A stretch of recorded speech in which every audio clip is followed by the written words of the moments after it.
of retail income protection insurance products is the focus of the next part of this roundtable conversation, during which our panel considers the implications of these new income protection insurance products from the perspective of the insurer, from the licensee, the advisor and the advised business, as well, of course, as the consumer. And they don't always agree.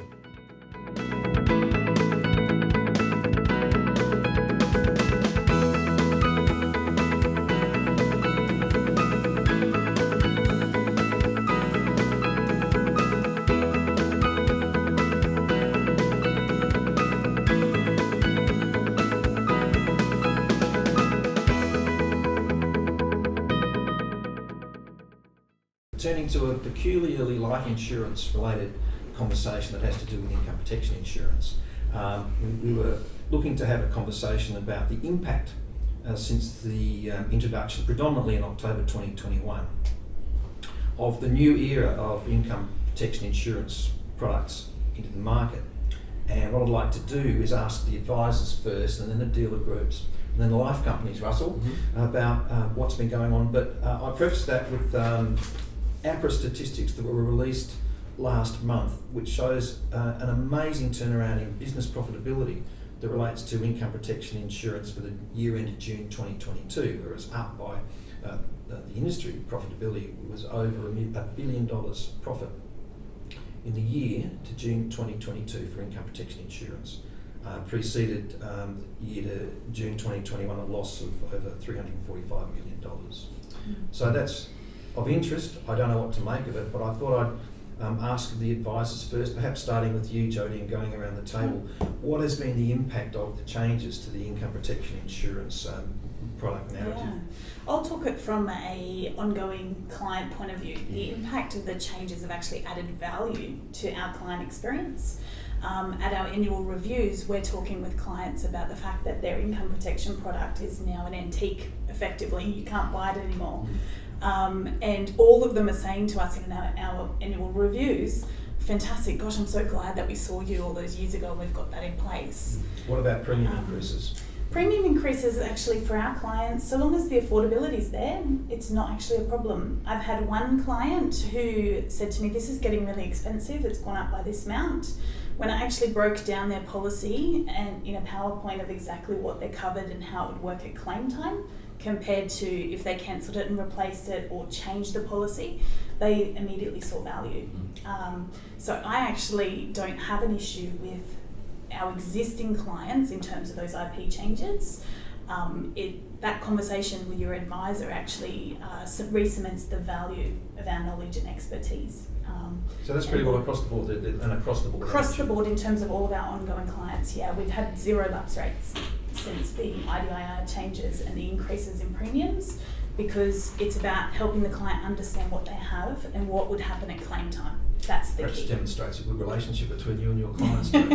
It does, yeah, definitely. Okay. From a point of view though, for new business, certainly it's a challenge. And for me, being very passionate about the risk space and very passionate about income protection, it's very hard for us to believe in the new IP product. So you're looking at a very limited selection of product providers now to be able to get what we used to have in that IP policy for the new clients. All right, thank you, Jody. Does that reflect what's going on in your business, Mike? Yeah, I agree with Jody. When the new products were first introduced, there was a lot of uncertainty. I would actually say a lot of fear within myself. To feel that I was confident understanding all of these new contracts, the intricacies of each, to know which was best for my clients' needs. So it took me a few months, to be honest, before I was actually confident in writing a new one. I still believe there is a lot of uncertainty. We don't know how that any occupation definition is going to play out until we start to see a few claims go on for that 2 years. So I still think there's people are going to be watching with interest, and there is a hurdle to overcome there. So we still don't know that yet. So the jury's out, but the client experience is okay so far? Dealing with new clients or existing clients? Existing and new? Well, with new clients, those that don't have existing income protection products, you've just got to got to do your research and recommend the best product for their circumstances. So that's business as usual. And I've put the time in to understand all the products. I think that's what, as advisors, we need to do. We need to be confident in our advice and in our products. Yeah, So, I think it's good as well. Like, if we educate the client, there is an element of it that actually makes strategic risk advice more valuable with the changes, because the clients actually have an opportunity to understand that there's a very big difference now between income protection and TPD and trauma, and how those fit in a strategic risk plan. And the value we can provide it from that perspective is enormous, to make them aware of it and help guide them in regards to what their strategic risk plan looks like. yeah. Okay, good. What's your take on that, Chloe? Probably got a little bit of a different take than Jodie, in that we've got quite a big old book sitting across Vindex. There's a lot of quite angry clients that are seeing price increase upon price increase upon price increase, and they invested in these policies to have them for the long term. So I guess in some ways it's a little bit sad to see some of those cancelling off, because they just simply can't afford to keep them, which isn't putting our clients in the best position, certainly not the position we intended to when they took them out. So there's that part. So we've had a few issues around that and trying to get people to retain them, but affordability becomes the issue. We demonstrate our value, couldn't agree more. I think that strategic advice, I think risk is very strategic in comparison to sort of planning. We have to be and have to articulate, well, okay, this is how it's all going to fit together. And we can definitely do that. So same as Michael, business as usual. Business as usual, but you need to have a good relationship with your clients in order to be able to manage the premium increases. And it takes more time. Yeah, It takes us a lot more time. You're going to go spend 3 or 4 hours to rip up a contract that the client can no longer afford, to put a new one in place potentially, or they just go, you know what, I don't want this anymore, and that's a really poor outcome. So I've seen really poor outcomes as well. Okay. That takes a bit more time, Brad. You're nodding your head. Yeah, it's to explain the trade-offs, like the IP1 versus IP2 and what it means for you. Every client's different, and that does take time. So I think as an industry, we haven't seen the effects of IP1 to move into IP2. The claims haven't started rolling through long term to show what that's going to look like. But I think we need to be doing a better job at being able to more easily explain to the client, these are the trade-offs and this is what it means for you. Through research, so an advisor's not picking through PDSs and going, this is what the differences are. Having that, to simplify it down, the phone industry does it really well. You swap from one mobile plan to another, they've got a table, ticks and crosses of what you get and what you don't get, and that's how clients articulate what we do. The best interest duty, I think, makes that almost impossible, because we have to be able to communicate the minute pros and cons. So I don't think we live in that perfect world at the moment, unfortunately. I wish we did. But I think the work that advisors have been doing in terms of managing the sustainability needs to be acknowledged, because advisors with existing books that have had so many clients come to them in distress with problems have been doing a lot of work, and I think have done a fantastic job over the last few years, especially overlaid with the COVID financial impacts as well. Gotcha. Does that sound about right to you, Dawn? Yeah, I think it resonates a lot. I mean, I love how Jodie's take of it is. It seems really positive, so that's fantastic to hear that that's possible. But I think looking at the other conversations there is that sense that it takes a lot of energy out of you, because you're like, am I making the right decision around where I go? And then it's almost, I feel as a holistic advisor, almost taking a more conservative approach and not wanting to change too much, because you're so afraid and you're kind of waiting for things to pan out.